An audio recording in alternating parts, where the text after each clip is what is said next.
Moyo wangu umekufa ganzi kwa mengi. Sio kwamba siitaki hii nafasi. Hapana, naitaka sana tu.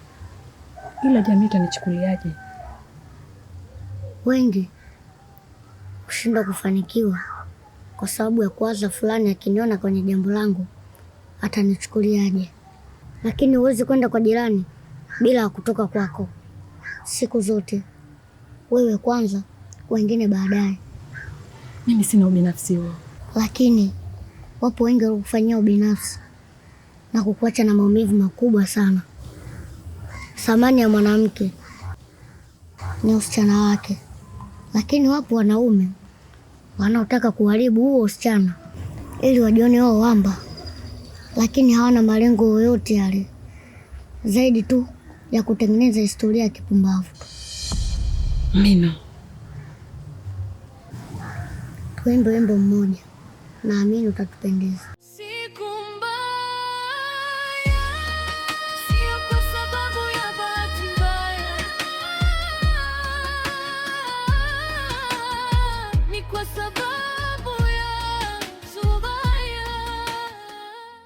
Niwe mkweli shemeji. Ni kweli kuna muda mdogo wangu alikosa kabisa utulivu. Lakini namshukuru Mungu. Baada ya kuwa na wewe, kuna wakati alibadilika. Mino shemeji yangu, naomba tuache kusikiliza maneno ya watu. Hasa watu wanaotuzunguka. Hawa watu mara nyingi huwa hawapendi kuona mafanikio ya mtu. Ni sawa kabisa ndugu kumstiri ndugu yake mbele ya jamii. Ni jambo la heri na la kufurahisha pia. Mimi sibomoe ndoa yangu kwa ajili ya maneno ya watu, kwa sababu mimi sio mtoto wa kiume bali ni mwanaume. Lakini hata dini inatuambia kumtuhumu mtu na zinani lazima uwe umemshuhudia, tena ukiwa na mashahidi watatu. Vipi wewe umemshuhudia au umeambiwa shemeji? Shida ya mume wangu, napenda sana kuamini maneno ya watu. Mume wangu, mimi ndio niliamua kukupenda wewe bila kujali uko vipi. Kigezo hiyo vipi yani? Huli vizuri? Shikulizishi kitandani? Au sitimizi wajibu wangu kama mwanaume? Anyway, tuachane na haya. Nakuomba nikuulize swali shemeji. Tena ningependa swali hilo ulijibu wewe. King ni nani? Ni kweli ni mwanaume unayempenda, anayekulizisha kitandani? Nadanganya? Witi.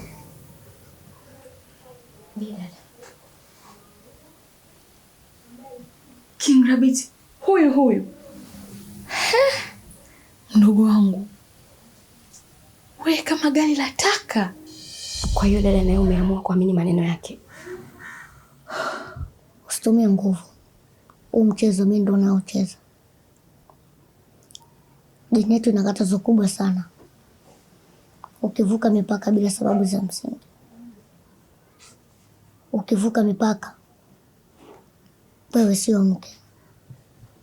Na nilijua hilo, na bado nikakupa nafasi kama mke duniani, nikiamini kesho akhera wewe sio mke wangu.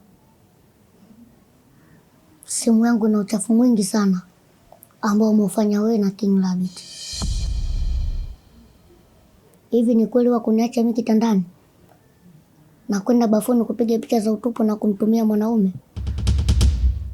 Inauma.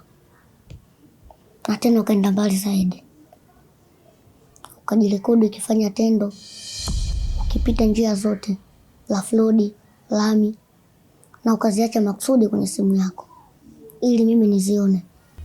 Machoni malaika, rohoni moto, anachoma nyumba bila kibiriti.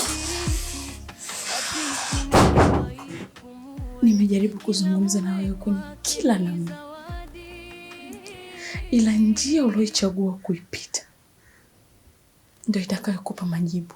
Alikuwa rafiki kwa majina, lakini kisasi mfukoni. Kwa tabasamu wanapenyea, halafu wanavunja ndoa kwa mdomoni. Siku mbaya tulishuhudia, ndoa zikiliwa kwa kisu cha maneno.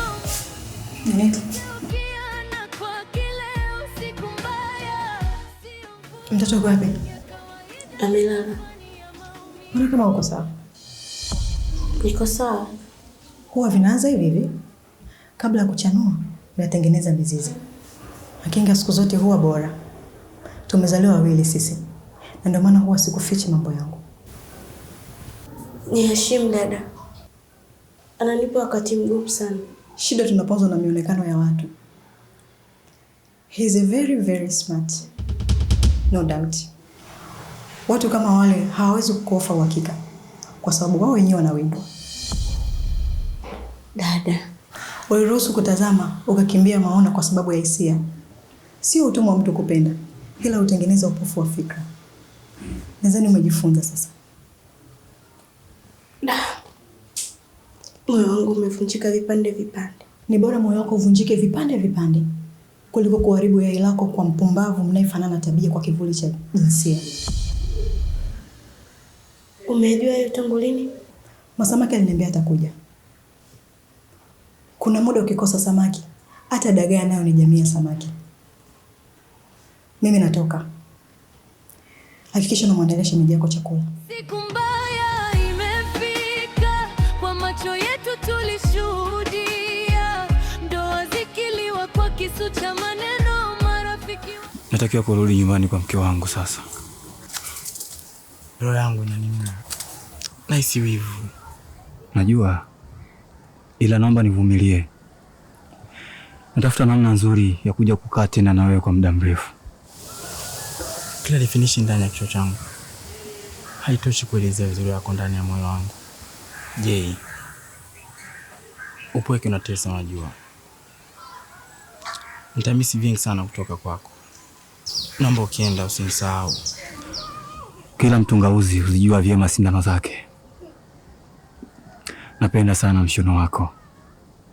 Nitamisi sana vitufe na minyororo turufu, misiri ya mashairi ya Isa Matona.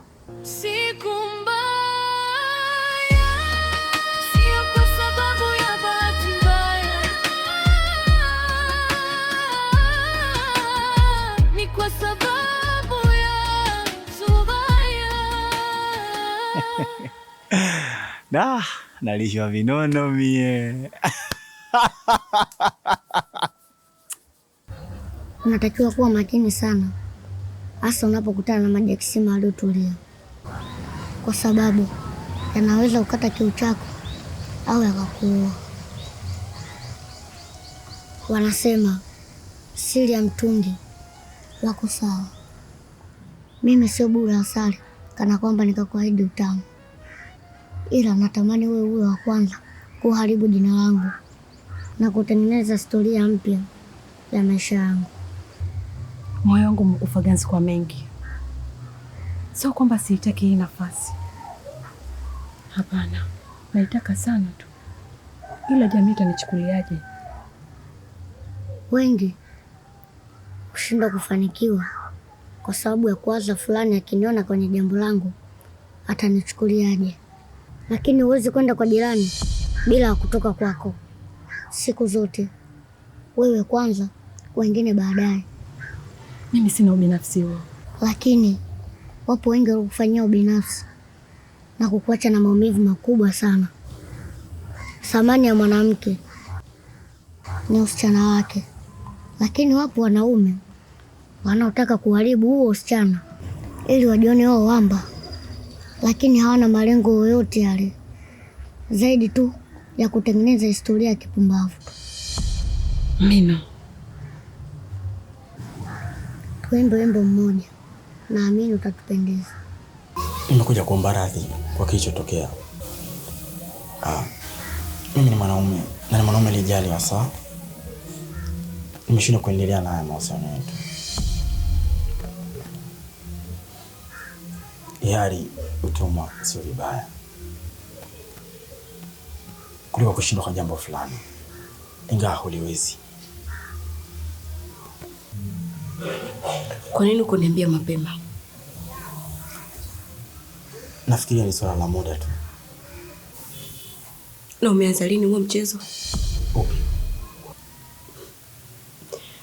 Nilivyokuwa mdogo nilikuwa napenda kuangalia angani, hasa upinde ukiwa unaonekana. Hapana, mimi niko sawa tu. Nahisi mimi na wewe nyota ziendana.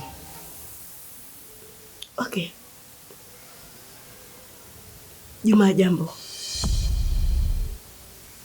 Pole kwa sababu upo mpweke na amerudi kwa mke wake. Ni vyema kama muda ungeutumia kwa kufanya toba, kumrudia Mola wako, kwa sababu kuna maisha nje ya huu mchezo. Nilichana malinda yangu kwa nguo yangu, nikiamini lengo la kuangalia upanga, lakini maisha yamenipeleka mlama. Natamani yarudishe, lakini nimeshachelewa. Kwa maana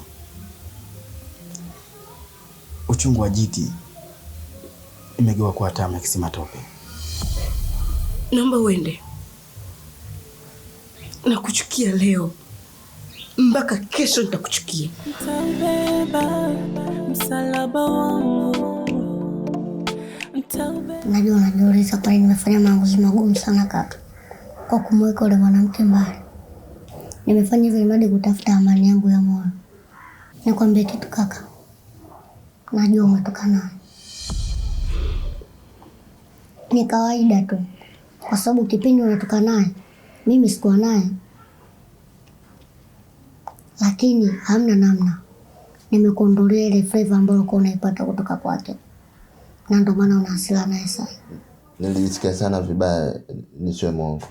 Ishakuwa na haiwezi kubadilisha maana.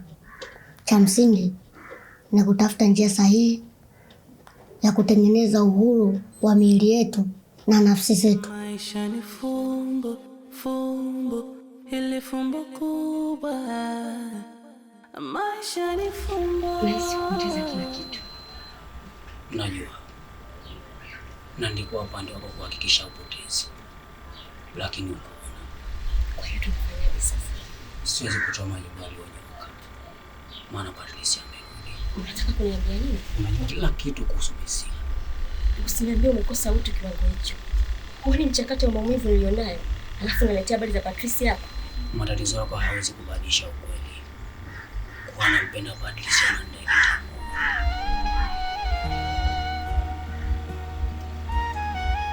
Kwani mwanamke mpumbavu uvunja ndoa yako mikono yake mwenyewe.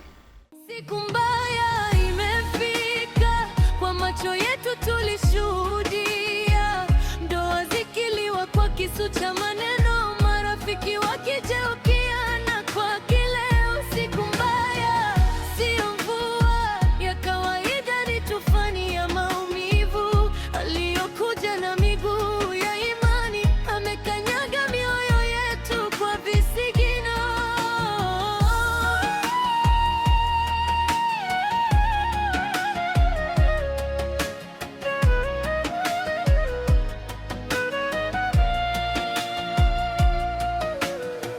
Ana midomo ya sukari, lakini lugha yake ni sumu. Ana macho ya kuiba mume na miguno ya kuharibu nyumba. Mume wangu alipotea naye kwa